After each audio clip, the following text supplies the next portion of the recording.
Bonjour à toutes et à tous. Dans la vidéo précédente, nous avons vu que la maladie pouvait avoir un sens et qu'elle pouvait être le langage du corps. Aujourd'hui, je vous propose d'aller un peu plus loin et de comprendre comment ce langage s'exprime. Comment un choc émotionnel, un stress, un hyperstress, une peur ou une blessure intérieure peuvent se traduire dans le corps. Pour cela, je vais vous parler d'un modèle qui m'accompagne depuis des années dans ma pratique, la triade psycho-cérébro-organique. Une approche qui relie le psychisme, donc le lien entre les émotions et le mental, le cerveau et notre corps. Ou plutôt le psychisme, le cerveau et l'organe. Tout commence par le psychisme, c'est-à-dire notre monde intérieur, nos émotions, nos pensées, nos perceptions, nos croyances, nos peurs. C'est dans cet espace que tout prend racine. Lorsqu'un événement de vie nous touche profondément, mais que nous n'arrivons pas à le vivre, à le transmuter, à le dire ou à le digérer, il se crée ce qu'on appelle un conflit intérieur. Ce conflit peut être très subtil. Il peut s'agir d'une peur de ne pas être aimé, d'un sentiment d'impuissance, d'une culpabilité ou d'une injustice. Et souvent, ce conflit reste inconscient. Le psychisme cherche alors une voie pour l'exprimer, et c'est là que le corps va entrer en scène. Entre le psychisme et le corps, il y a un relais essentiel, le cerveau. Il agit comme un chef d'orchestre qui reçoit les informations émotionnelles et les traduit en messages biologiques.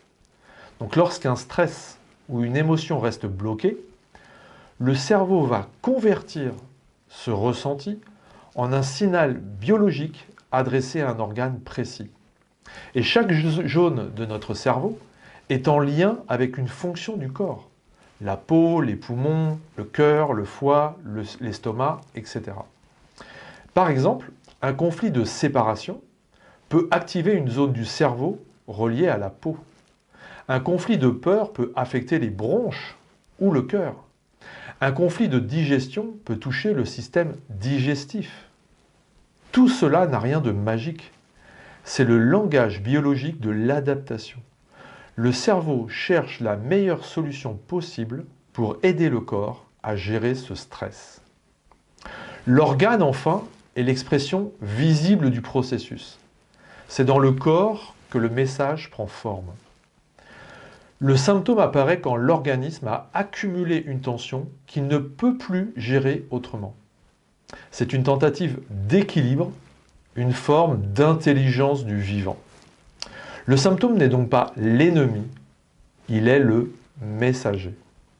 Il nous dit « Regarde ce que tu n'as pas encore compris, ce que tu n'as pas encore exprimé, ce que tu n'as pas encore apaisé. » Et c'est lorsque nous prenons le temps d'écouter, d'accueillir et de comprendre ce message que la guérison intérieure peut commencer. Le lien entre le psychisme, le cerveau et le corps nous montre une chose essentielle. Tout est cohérent dans le vivant. Il n'y a pas de hasard, pas d'erreur.